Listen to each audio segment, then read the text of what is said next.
And of course, Nigeria, we are lacking houses. No, yeah, we're supposed to have. I don't know how many millions of houses that are supposed to be in Nigeria that are not there. Of course, it's a country that is developing. If we are even starting to develop as it were, because I think another word that they usually use to accompany infrastructure in Nigeria is dilapidating, meaning our infrastructure are dying. Most of them are actually remained there since the day of the colonial system. So, can you give us a small background of the Nigeria infrastructure, the state of the Nigeria infrastructure? Talking of schools, building, of course, this includes also road and because there is no way the economy can function if the infrastructure is not there. Because just now you were making reference of houses that was made for family, but now turned into a school. Um, that is an abuse of the place, no? And the consequence of that, like you also pointed out, is that that house is going to collapse one day. Because if it's made for 5 people, and now you are having 25 people, not even 25, 25 is even underestimating it. You are now having 150 people in the facility, it's going to collapse at a point.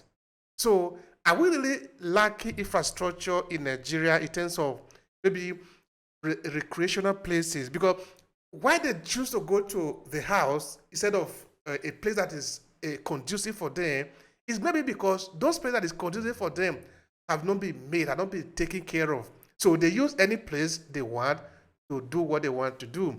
Is it something like that, or because they just want to abuse themselves? Thank you. This is a very, very good question. You see, when you say our infrastructures are dilapidating, I think that is also an understatement. It should be dilapidated infrastructures. Most of our roads, most of our roads, in fact, although this also varies from state to state, some state governments have tried a lot in terms of road infrastructures, but generally, if you look at them, 90% of our roads have dilapidated. They are roads that are supposed to have been replaced, in fact, 30 years ago. We are still using them till date. So that is what you see in some cases, you are traveling, the road is so bad that you have to abandon the road and go to Solda to continue your journey. So the state of infrastructure in Nigeria is seriously pathetic. It's not even something to speak about. Of course, we are having some development now. When I mean now, I mean since about let's say 20 years back. That's what I mean by now. And every government come to do what they can. And as you said, that there are several infrastructure that's supposed to have been on ground in Nigeria, but they are not because of corruption factors. So that is there. If we say the infrastructures have been abused, that is the correct language to use. But what are the factors responsible for the abuse? You see, if we say where they're supposed to use were not put in place, so they use another, there are, instances like that. But majorly, the abuse of our infrastructures or the reason why people overuse schools, overuse classes or overuse even residential areas. You see a room that is designed for 1 or 2 people that is being used by more than 10 is because our population and rate of growth of our population is not incommensurate with our infrastructures. We don't have standard in terms of family planning. Nothing. Everybody get married anyhow and have any number of children as they want. This is a very, very big problem in this country. And it's part of what is exploding now in terms of banditry and terrorism. You see, before you can hardly move 1 kilometer. If you have a school here, before you move 1 kilometer, you have another school. Everywhere, everybody is establishing schools. And these schools are well populated. You see them reducing their school fees, of course, with less paid teachers. Someone that established school 2 years ago, if you see the kind of pupils simply because, of course, it will be called private. People take their children there. He reduced the school fees, and before you know it, it will be overpopulated.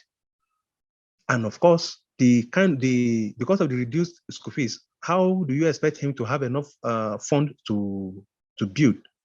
Of course, these kind of people go to rent residential homes, which of course the intention of renting is to abuse it.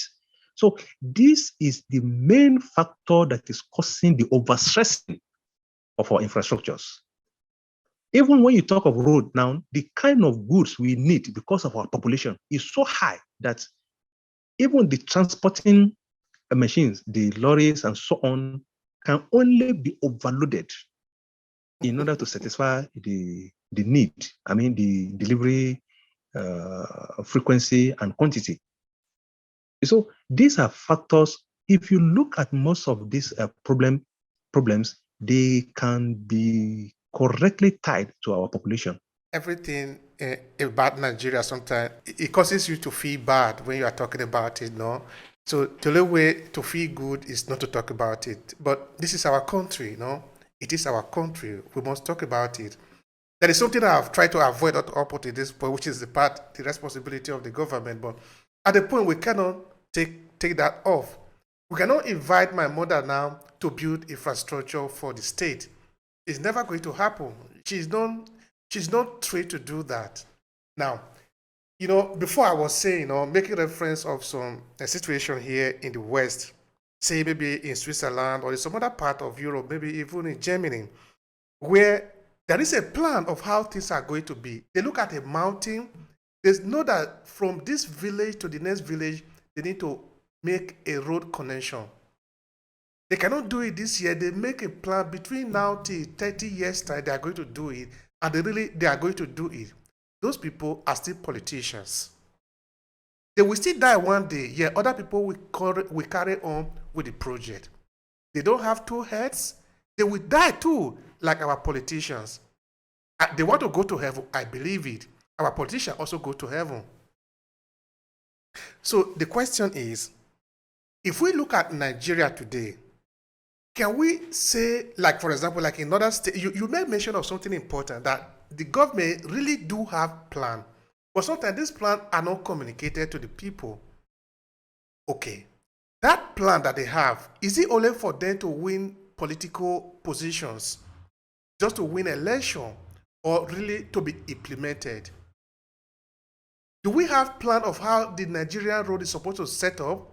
Now, that is coupled also to the fact that we are complaining of the fact that the road is overused. It is true, it is overused.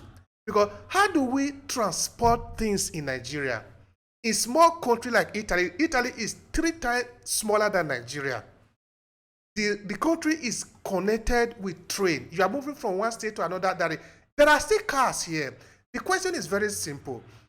The goods that you can transport by train, if you transport it by road, the road will be destroyed because they are too heavy. You are an engineer, you understand this. In Nigeria, we move everything by road, and the road are not even enough.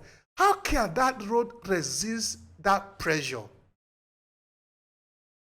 So do we have a plan, infrastructurally thinking, the engineer, the design of our road? Do we have a plan that we can hold on to, even the one that are not even implemented? Can you give us a blueprint of how the Nigerian people are looking for their road, maybe in the next 50, 100 years?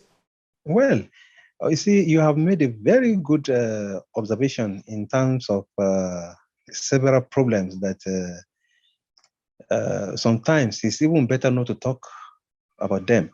When you talk about plans road infrastructures, for example, of course they are there, and any government that come, because awarding those contracts they are huge projects.